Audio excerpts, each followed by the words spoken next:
ভালো পুরুষ, সবচেয়ে ভালো মানুষ হলেন ওই ব্যক্তিরা যাদের পরিবার, যাদের স্ত্রীর কাছে তারা ভালো, অর্থাৎ স্ত্রী মন থেকে সাক্ষ্য দেয় যে আমার সাহেব, আমার স্বামী, আমার ঘরওয়ালা, আমার বাড়িওয়ালা, আমার জীবন সঙ্গী, এই লোকটা অমায়িক মানুষ, লোকটা আসলে ভালো মানুষ। এই সার্টিফিকেট যদি কেউ তার বউয়ের কাছ থেকে পাবে বলে তার দিল সাক্ষ্য দেয়, এই মানুষটা আসলেই ভালো মানুষ, আল্লাহর কাছেও ভালো মানুষ।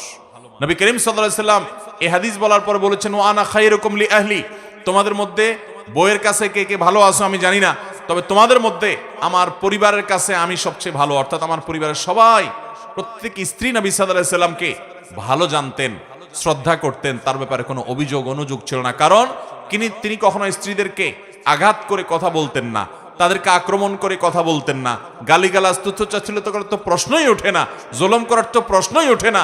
তিনি এমন